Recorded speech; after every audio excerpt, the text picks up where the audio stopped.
Hey YouTube, and happy Wednesday. I'm really excited to show you that I have indeed worked out all the kinks and issues with the CNC cutting of my CARDIAC paper computer.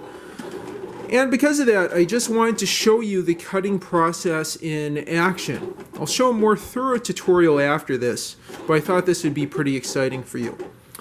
Right now I'm CNC cutting the second page of my CARDIAC paper computer on this Silhouette Cameo that I talked about in previous videos.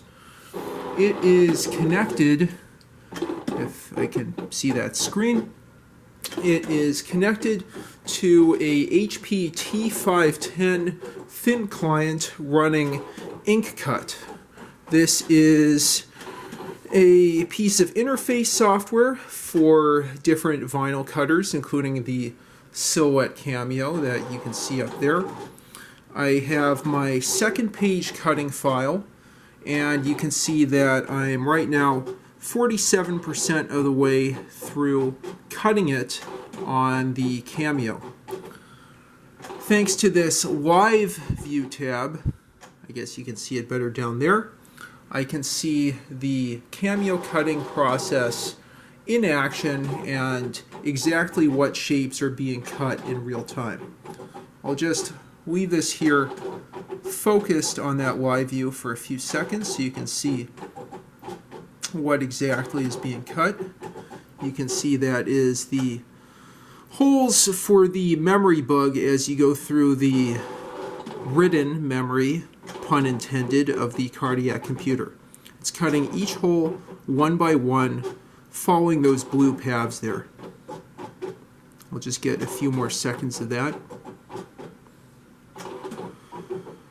Again, it took a lot of work to make sure I had a PDF file for printing and SVG files for cutting that corresponded to each other.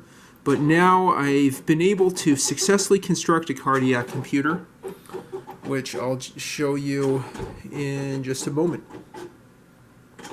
Again, I plan to do a more thorough demo of how to use InkCut.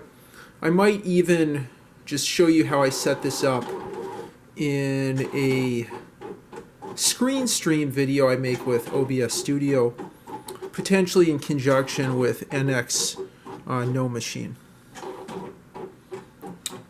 We can see here the laminated paper on the cutting mat being pulled in and out by the Cameo, while the blade inside proceeds to cut that surface. It's managed to cut, if I can get that in focus, laminated 20-pound printer paper quite well. And as you can see down here next to the waist, I was able to get a really nice CARDIAC computer built and functional that I will talk about in another video. I really like the robustness of the construction here. That laminated printer paper looks like it will last quite a long time. The best part of this is I can see my CARDIAC computer still functions even when it gets wet. You can't say that your beer or coffee ate your homework with this machine. It's fully functional, and I'll talk about the assembly in another video, but I was just very excited to share this with you. My cat's super excited. Now my cat can understand how computers work. In addition to everything else, she can mark the camera, she can be a YouTube star, she can program at a very low level, just like us humans. Okay, so that was a quick update, but I have a lot more videos on the CARDIAC coming up, and I'm looking forward to making these and distributing these to coworkers in the lab, and also potentially putting these on sale for those who are interested. I hope this was a fun video for you. Thanks for tuning in, and please like and subscribe as always. Have a good one.